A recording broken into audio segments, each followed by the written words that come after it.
अस्सलाम वालेकुम। मैं प्रोफेसर पैथिक हकीम मुजफ्फर हुसैन अजमल आपसे मुखातिब हूँ।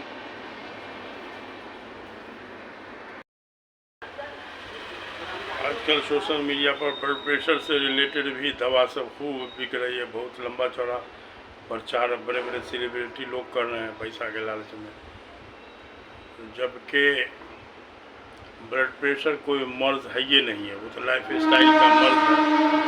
मगर उसको साइलेंट किलर इसलिए बोला जाता है कि अगर उसको इग्नोर करते हैं तो आगे जाके बहुत सारा खतरा में आपको फंसा सकता है। हार्ट की बीमारी हो जाएगी, बहुत सारी बीमारी, किडनी फेलियर होने लगेगा। तो मसला ये है कि ब्लड प्रेशर को मर्ज न समझिए, ये भी लाइफ स्टाइल का मर्ज है। और इसमें अगर रात का खाना आप मगरिब से इशा के पहले खाना शुरू कर देते हैं तो इतना ही से ब्लड प्रेशर आपका नॉर्मल हो जाएगा। और एक बहुत बड़ा भ्रम फैलाया गया है, एक कोई एजेंसी है, उसका नाम जहन से हमारे भूल गए, कहीं पे डायरी में नोट होगा, जो एजेंसी जो है इस सब को मॉनिटर करती है।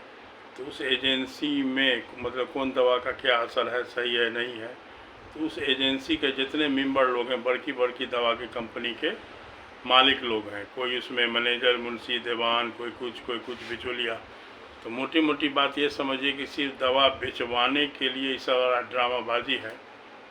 जो ब्लड प्रेशर अब 120/80 होना ही चाहिए, जबकि ऐसी कोई बात नहीं है। आपका ब्लड प्रेशर 160/90 भी है और आपको कोई तकलीफ़ नहीं है, जैसे नींद का मसला, नींद नॉर्मल आ रहा है, सर में दर्द उर्द भारीपन सब नहीं है, तो कोई फिक्र की बात नहीं है। तो ब्लड प्रेशर को नापने के लिए कोई बहुत सारा पैमाना सब उस चक्कर में बहुत बड़ा भ्रम में पड़ जाएगा। उन लोग को दवा बेचवाना है, तो इसीलिए अब 160 को घटाते घटाते वो लोग 120/80 पर ले आए हैं। तो जाहिर सी बात है, इस बीच में आप नहीं पड़िएगा तो आपको दवा खाने को कहा जाएगा। तो दवा से हर हाल में बचा जाए और अपने लाइफ स्टाइल को सही किया जाए, तो इंशाल्लाह लाइफ में कभी उसे दिक्कत नहीं होगा। नहीं तो इसके दवा के बारे में तो लोग बोलते हैं ना कि एक बार जो दवा शुरू हो गया ब्लड प्रेशर का, तब ज़िंदगी भर। तो मसला ये है कि इस तरह की बात नहीं है, लेकिन डरा डरा के मरीज़ को की हालत को तबाह कर दिया जाता है। और ये सब दवा बनाने वाली कंपनी का बिजनेस टैक्टिस है, उसको दवा अपना बेचवाना है। तो इसीलिए इस तरह का कहानी सब लोग बनाता है। तो आप इसके फेरी में न पड़िए। ब्लड प्रेशर को जचवाना भी सही नहीं है। अगर आपको कोई तकलीफ़ है, जैसे नींद में दिक्कत हो रहा है, सर में भारीपन है, या कान में सीटी उटी की आवाज़ आ रही, इस तरह का कोई मसला है, तब उस पर तवज्जो देने की ज़रूरत है। लेकिन तवज्जो दवा के ज़रिए न दिया जाए। अपने लाइफ स्टाइल को ठीक कीजिए। सिर्फ रात का खाना आप इशा के पहले खा लीजिए, तरीके से साउंड स्लीप होगा तो इंशाल्लाह 2 से 3 दिन में आपका ब्लड प्रेशर अगर बढ़ा हुआ भी होगा तो इंशाल्लाह उतना ही से वो नॉर्मल हो जाएगा। तो अब यह है कि इसको दिमाग से निकाल दीजिए कि ब्लड प्रेशर कोई मर्ज़ है। ये मर्ज़ है ही नहीं। वो इसमें है कि सिर्फ ब्लड प्रेशर कोई मर्ज़ नहीं, इसमें है कि सिर्फ इसके सिम्टम को इग्नोर करने पर। हम अपना एक वाक़या बताए भी होंगे कि एक बार हमारा जो है इधर खाने पीने के रूटीन में रात का खाना होता था 10 बजे रात में, और बीपी हमारा बढ़ने लगा। तो इसमें नींद में कुछ कमी हो रही थी, लेकिन हमको एहसास नहीं हुआ। तो इसमें हुआ कि एक बैग जो है वो आँख के सामने जो धुंधला नज़र आने लगा, तब थोड़ा सा हम जगे। तो अब जो एक डॉक्टर के पास गए, आँख के जहाँ चश्मा बनवाते हैं, तो जांचने के बाद बोले कि चश्मा वाला बीमारी नहीं है, तो इसमें कोई गड़बड़ी आँख में है, तो जाइए इसको आई हॉस्पिटल में दिखवाइए। आई हॉस्पिटल में जाँच उच हुआ तो वो बहुत बड़ा डॉक्टर था, उसने कहा कि भाई रेटिना में आपके ये है, मतलब हेमरेज हुआ है। एक तो बताया कि फुला वाला टाइप का है, तो कहा कि नहीं, इसमें कुछ खून का छींटा उटा नज़र आ रहा है। तो अब उस टाइम में जो बीपी देखा गया था 160/110 था। तो डॉक्टर भी परेशान हो गया। हालांकि हमको कोई ज़ाहरी तकलीफ़ बीपी वाली नहीं थी, तो इसीलिए हम इत्मीनान हुए। लेकिन अल्लाह ने ये बचाया कि वो डॉक्टर बोला कि पहले जाइए कोई जनरल फिजिशियन से दवा लेके और आइए जब बीपी कंट्रोल हो जाएगा तब उसका रेटिना में हमको एक इंजेक्शन एंटीबायोटिक का देना ही पड़ेगा, इतना यकीन के साथ वो डॉक्टर बोला।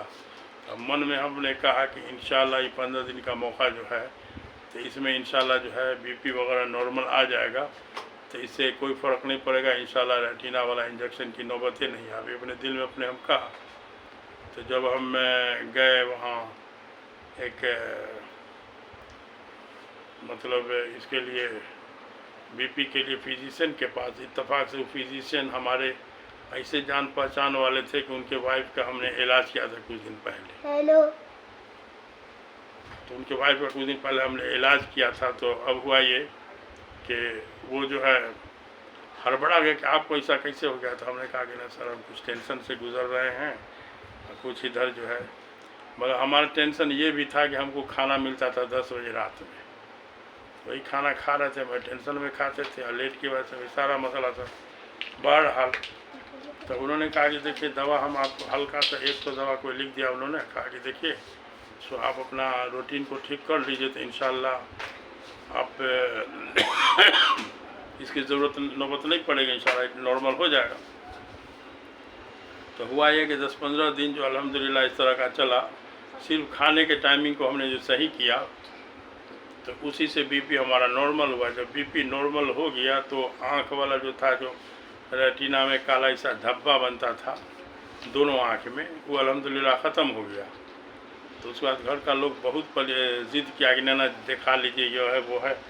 हम कहा कि नहीं ना अब कुछ ही दिखा, ये तकलीफ़ ख़त्म है तो न तो डॉक्टर जो है एंटीबायोटिक भोंकने को तैयार था। तो बहरहाल मसला ये है कि बीपी वगैरह कोई बहुत बड़ा भयंकर बीमारी नहीं है, ये भी आपके लाइफ स्टाइल की बीमारी है डायबिटीज़ के तरह से। तो इसीलिए इसमें रात का खाना सवेरे 8 बजे से पहले खा लीजिएगा तो इंशाल्लाह साउंड स्लीप अच्छा से होगा। साउंड स्लीप होगा तो बीपी 2 से 3 दिन में अपने आप जगह पर आ जाएगा। इसलिए इसको बहुत बड़का भयंकर बीमारी नहीं समझिए। और लाइफ स्टाइल का मर्ज है, इस पर भी देख रहे हैं कि दवा का खूब प्रचार सब हो रहा है, ऐसा प्रचार हो रहा है। बड़े के डॉक्टर और सेलिब्रिटी लोग मतलब इसमें इनका भी देख रहे हैं, रवीश कुमार का भी। तो आजकल कॉपी करने का बहुत है, आपकी आवाज़ हमारी आवाज़ कॉपी करके ऐसा वीडियो बनाते हैं ऐसे लगेगा कि हम ही बोल रहे हैं। तो ये सब धोखा में नहीं पड़ना है, इसलिए वो सब देख के मजबूरी में हम आज जो है वीडियो बना रहे हैं कि सब धोखा में कभी नहीं पड़ना है। अपने लाइफ स्टाइल को ठीक कीजिए, इंशाल्लाह ज़िंदगी बहुत सही रहेगी। कल जो हमारा पेशेंट आया डायबिटीज़ वाला, तो हमने उनको बताया कि देखिए डायबिटीज़ का एक बहुत ख़तरनाक एडवर्स इफेक्ट ये है कि ये एड्स नहीं है, इम्यूनिटी को ये ज़ीरो नहीं करता है, लेकिन इतना कमज़ोर करता है कि ज़ीरो के करीब ला देता है। जो आदमी लगता है खबर से उठ के आया हो, न जी रहा है न मर रहा है। तो एज के हिसाब से कल वाले मरीज़ का 40-42 साल उम्र था और पूरा पेशानी से या शक्ल से एकदम बूढ़ा की तरह से लग रहा था।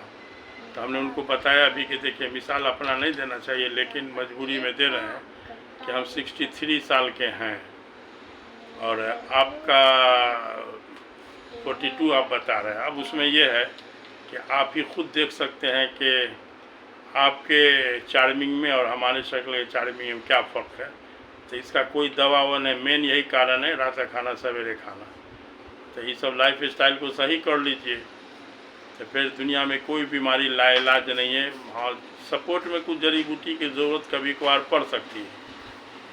तो वैसे डायबिटीज़ में भी या ब्लड प्रेशर के लिए भी वैसे हमदर्द वाले इसमें इसरोफिन नाम का दवा बनाते हैं, इसरोल बूटी से, जो नींद लाने वाली दवा है। मतलब वो दवा का सुनते हैं कि 15-20 ग्राम अगर हाथी को भी पीस के खिला दिया जाए तो हाथी को भी नींद आ जाएगा। और जिसको पागल की दवा भी उर्फ आम में बोलता है, यानी उसके खाने से नींद आता है। पागल बेचारे की जितनी भी दवा बनती है सब नींद लाने वाली दवा होती है। तो इसरोफिन उसी से बनाता है, जो ब्लड प्रेशर की ज़्यादती की वजह से किसी का नींद गायब है तो उसमें इसरोफिन देता है। और नहीं तो एक अक्सीर शिफा करके इसरोले बूटी का बनाता है। तो बहरहाल हमदर्द वाले भी, यूनानी वाले भी हमारे जो है वो नकले अक़ल में चलते हैं। इन लोगों के नज़दीक भी अब डाइटिंग का कोई वैल्यू रहा नहीं। मतलब मगरिब इशा के दरमियान में रात का खाना खा लेना और जोहर की नमाज से पहले दिन का खाना और दिन के खाने के बाद 15-20 मिनट का क़ैलूला, तो ये सब पुराने ज़माने की बात में आ गया। जबकि कैलूला के बारे में हदीस का मफ़हूम है कि तुम खाना खाने के बाद कैलूला करो, शैतान कैलूला नहीं करता है। तो अब यह है कि कैलूला 15-20 मिनट का होगा, उसके लिए आपको ज़ोहर से पहले खाना खाना होगा दिन का। तो ज़ोहर से पहले माने सबसे बेहतरीन टाइम है निस्फ़ुन नहार जो होता है, जो टाइम है कि सूरज जब ठीक सर पर होता है उस वक्त कोई नमाज नहीं है, उसके पहले तक चाश्त है और उस टाइम के बाद से ज़ोहर का वक्त शुरू होता है। तो उसके पहले खाना खा लिया जाए और उस वक्त थोड़ा देर 15-20 मिनट का कैलूला कर लिया जाए। तो इस तरह से आपका जो है वो ब्लड प्रेशर से लेकर बहुत सारा आफत से आप बचे रहिएगा। और ये जान लीजिए कि नींद डिस्टर्ब होने से ही मोटापा भी आता है और मोटापा बहुत सारे बीमारी को बुला के लाता है। इसलिए किताब में हमने मोटापा के बारे में लिखा भी है कि ये बीमारियों का प्रवेश द्वार है, में गेटवे है। तो मसला ये है कि लाइफ स्टाइल को बगैर सीधा किए हुए कहीं पर भी कोई शॉर्टकट रास्ता अगर दवा के ज़रिए जड़ी बूटी के ज़रिए कोई बता रहा है तो 100% झूठ है, 100% फ्रॉड है, गारंटी के साथ हम कह सकते हैं। अगर किसी को कोई दिक्कत है तो हमारा मोबाइल नंबर रहता है, तो हमसे बात करें, यहाँ पर कोई क्लेम करे हम उसका जवाब देंगे ऑफिशियली। तो मसला ये है कि थोड़ा सा इस सब चीज़ पर ध्यान कम दिया जाए और अपने लाइफ स्टाइल को सही किया जाए। और घर के बड़े लोगों के लाइफ स्टाइल गड़बड़ होने की वजह से अब छोटा छोटा बच्चा सबका भी बीपी बढ़ने लगा है। तो बढ़ने लगा है, उसमें एक कारण ये भी स्कूल का होमवर्क का टेंशन रहता है बच्चा लोगों को। अब कुछ दिन पहले दिल्ली में से खबर आई थी कि वहाँ 5 बरस के बच्चा का भी बीपी बढ़ा हुआ मिल रहा है। एक बच्चा को उसके गार्जियन ने देखा कि 2:30 बजे रात में उसकी 4 बरस की बच्ची जो है उठ के होमवर्क बना रही है। समझिए बच्चा को कितना टेंशन था होमवर्क का, तो हमको नहीं लगा कि उसको नींद पड़ा होगा। तो इसीलिए थोड़ा सा इस सब चीज़ पर ध्यान दिया जाए।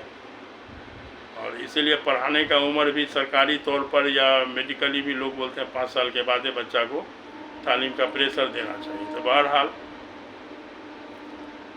फिर बोलेंगे कि तंदुरुस्ती बाज़ार में मिलने वाली चीज़ होती तो कोई भी पैसा वाला मरीज़ नज़र नहीं आता, ज़्यादा पैसा से तंदुरुस्ती खरीद के ले आता, लेकिन ऐसा है नहीं। उसके लिए आपको कुछ क्रियाक्रम कुछ करना पड़ेगा, तभी जाके वो तंदुरुस्ती मेंटेन होगा। तो ठीक है, तब खुदा हाफिज़। कुछ तरह का ये कुछ लंबा हो गया तो बहरहाल इस पर ध्यान नहीं दिया जाए। सब्सक्राइबर बढ़वाइए और कुछ कमेंट में कुछ लिखे आइडिया दीजिए ना कि इस टॉपिक पर हम बोलें, इस टॉपिक पर बोलें। तो इस तरह का इंशाल्लाह टॉपिक मिलेगा तो उस पर हम बोल सकते हैं अच्छा से। तो ठीक है, तब सलाम, खुदा हाफिज़।